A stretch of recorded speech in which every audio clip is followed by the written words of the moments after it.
Who do I tell? Who do I need by my side to help support me? What type of surgery will I choose? Will I do chemo? It was overwhelming, and I felt like I was drowning. These were the questions I faced. At age 59, I was diagnosed with triple-negative breast cancer just after I had retired. My job had included improving workflows and implementing computer systems in healthcare. I was a planner, and I needed to find answers to my questions. Just like that, the phase of my life I was so looking forward to was not going to be filled with questions of which cruise to take, which craft should I do, and who to have lunch with. I put my support team in place, and I quickly needed to decide on surgery. My preference was a bilateral mastectomy, but learned that the focus of the surgery needed to be on the diseased breast. I had to choose between a lumpectomy or a single mastectomy. Because of my large breasts, I knew that a single mastectomy would not work for me and decided to have a lumpectomy. Just 4 months later, I was hit with an ovarian cancer diagnosis and with the BRCA1 gene mutation. More decisions, more questions. Do we stop radiation to have surgery for the ovarian cancer? How does this affect my breast cancer treatment? Am I ever going to get off this cancer hamster wheel? Faced with a higher chance of recurrence because of the BRCA1 gene mutation, now my oncologist strongly recommended that I have a bilateral mastectomy. I met with my surgeon and told them I did not want reconstruction. She encouraged me to consult with a plastic surgeon to discuss my decision because going from large busted to flat was going to be a big change. She wanted to make sure I was ready for that. My only option was reconstruction with implants, and I left the office questioning if that was right for me.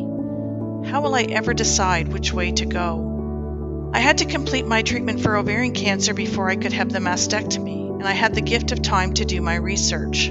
I needed to figure out what was best for me. I looked to my husband, who is my rock, and he made it very clear that this decision was mine. It was my body and my choice, and he would support whatever decision I made. I reached out to my peers on Cancer Connection to hear their firsthand experiences. I relied on my support team to talk things through. I researched information online. The planner and me needed a way to find a concrete answer, so I completed a decision document to help weigh the risks and benefits. The light bulb came on. After researching implants, I had to ask myself some tough questions. Did I want to risk having another surgery and putting a foreign object in my body that for me could potentially cause issues and need to be removed? At the age of 42, my grandmother was diagnosed with breast cancer. She wore a breast prosthesis, and it never seemed to faze her, and it certainly didn't define her. I remember the special pillow on her chest and how many times I rested my head there. It never detracted from our cuddles or how she showed her love to us. I figured if she could do it, then so could I. The decision about what I needed to do became clear. I would have a bilateral mastectomy with no reconstruction and remain flat. I had just spent 3 years ridding my body of 2 cancers, and it was time to stop the treatment cycle and get on with living and enjoy my retirement. I completed my surgery, and despite having complications, I am very happy with my decision. This was the right decision for me. I can finally breathe and look ahead to my retirement.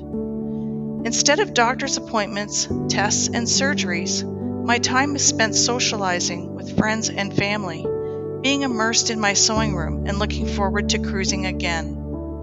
My decision was right for me, and by asking the right questions, you can make the right decision for you too.